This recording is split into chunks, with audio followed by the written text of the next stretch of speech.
Well, a little earlier I spoke to Savina Dawood. She's an Assyrian Christian born and living in Irbil. And she's also representative of an international initiative which seeks to protect minorities across Iraq. I asked her just what life is like living in a city with the Islamic State forces just half an hour away by road. The ISIS 2 days ago, they attempted to attack. They were 40 to 45 minutes away from Irbil, but the Peshmerga forces of here, they were able to stay in control, so they could not proceed any further. However, the civilians of Irbil, they are really afraid, and some of them, they're fleeing to other countries or to other northern regions. And a huge influx, tens of thousands of Christians who've had to flee from their towns and flee from their cities into Irbil. What kind of numbers are you seeing there, and what do these people need? To be honest, all of the Christians, Assyrians who are living in Nineveh plain, they have all fled to here. Not a single family has stayed there. And also Peshmerga withdrew from that area, which are the Al-Qush and Baghdad, Badra, also Tisqope, Sharafiya, all these regions there, Mosul as well, they don't have any Christian families. Thousands of them, all of the families, they have fled to Irbil and to Duhok. Some of them are staying with their families, with their relatives and friends, but most of them are in the public places, like in the public gardens, we're gonna see them. They don't have the basic necessities of life. Some of them are in the streets as well.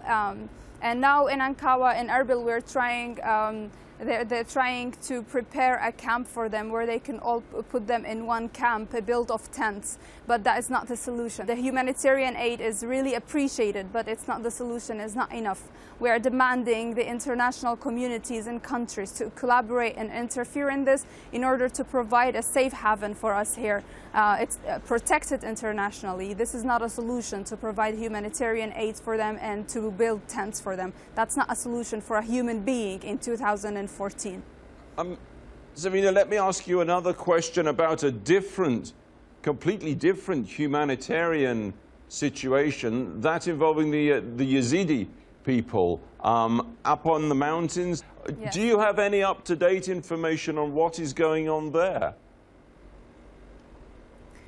To be honest, thousands of them, they are trapped into the mountain. They don't have water or any food, but the U.S. Air Forces, they have been delivering humanitarian aids for them by helicopters, but they could not get any closer to that because they're surrounded with ISIS. There are thousands of families there. There are thousands of children. They are dying there, and they need to be rescued immediately. And there are around 500 women who are taken by ISIS for their own animal desires. I'm not even going to say human desires. Is that confirmed, Savina? I know some of Iraqi officials have said that, but is that actually confirmed that these 500 women have been abducted by IS?